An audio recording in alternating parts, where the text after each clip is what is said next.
আমি জাতীয় পার্টির একজন কর্মী ছিলাম এবং 2097 সালে আমি জাতীয় পার্টিতে প্রথম জাতীয় পার্টির মাননীয় প্রতিষ্ঠাতা চেয়ারম্যান আলহাজ হুসাইন মোহাম্মদ এরশাদের হাত ধরে আমি জাতীয় পার্টিতে আসি এবং জাতীয় পার্টিতে সেই বছরই জাতীয় পার্টির মাননীয় চেয়ারম্যান আমাকে রংপুরের সাধারণ সম্পাদকের দায়িত্ব দিয়েছিলেন। তার পরবর্তীতে আমি নির্বাচনে অংশগ্রহণ করি 2001 সালে রংপুর গঙ্গাচড়া রংপুর 1 আসনে। সেখান থেকে আমি জাতীয় সংসদের সদস্য নির্বাচিত হই। পর্যায়ক্রমে দীর্ঘ সময় দীর্ঘ আন্দোলন দীর্ঘ সময় আমি জাতীয় পার্টির বিভিন্ন পদে আমি আসীন ছিলাম এবং পরবর্তীতে আমি হোসেন মোহাম্মদ এরশাদের শেষের দিকে আমি জাতীয় পার্টির মহাসচিব নির্বাচিত করেন আমাকে এবং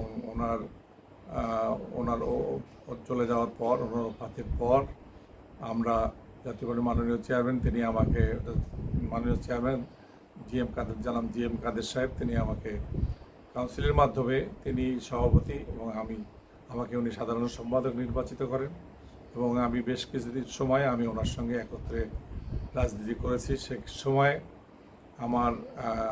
আমার যে কোনো একটি হয়তো কারণে মাননীয় চেয়ারম্যান আমার উপরে একটু দুঃখ পেয়ে আমাকে আমার পদ থেকে অব্যাহতি দিয়েছিলেন। আমি ওনার সঙ্গে কথা বলেছিলাম তারপরেও এবং তখন আমি সংসদ সদস্য ছিলাম। ওনার সঙ্গে বরাবরই কথা হতো এবং সম্মানের সঙ্গেই আমি ওনার সঙ্গে কথাবার্তা বলতাম, এখন পর্যন্ত বলেই আসছি। এবং পরবর্তীতে বিভিন্ন সময়ে আমাকে যখন আমার সর্বশেষ যে আমার প্রাথমিক সদস্যপদ থেকে যখন উনি বহিষ্কার করেছিলেন তখন আমি একটু কষ্ট পেয়ে আমি একটু প্রেস কনফারেন্স করেছিলাম এবং আমি দুঃখ করে অনেক কথা বলেছিলাম। আমি এখন বুঝি যে এই কারণগুলো এগুলো করা আমার কোনো সময় আমার ঠিক হয়নি বা আমি ঠিক করিনি। এগুলো আমি জাতীয় পার্টি বাদে অন্য কোনো দলের সঙ্গে আমি তারপরে আর কোনো সময় কোনোভাবেই কোনো দলের সঙ্গে সম্পৃক্ত ছিলাম না। জাতীয় পার্টির আমার যারা অনুসরণ করতো আমাকে তারাও এখন পর্যন্ত জাতীয় পার্টিতে রয়ে গেছেন। তো আমার এই অনিচ্ছাকৃত ভুলের জন্য আমি অবশ্যই জাতীয় পার্টির মাননীয় চেয়ারম্যানের কাছ থেকে নিঃশর্ত ক্ষমা চেয়েছি এবং তিনি আমাকে ক্ষমা করে দিয়েছেন। আমি এতেই খুশি।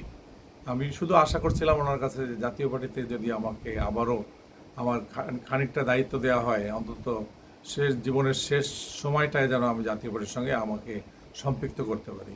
আমি জাতীয় পার্টির সমস্ত নেতাকর্মীদের কাছ থেকে আমি অনুরোধ জানাবো যে যদি কারো মনে কোনো দুঃখ দিয়ে থাকে অবশ্যই ক্ষমা করে দেবেন এবং আমাকে আবার আপনাদের সঙ্গে পথ চলার সাথী করে নেবেন, এটাই আশা করি আপনাদের কাছে।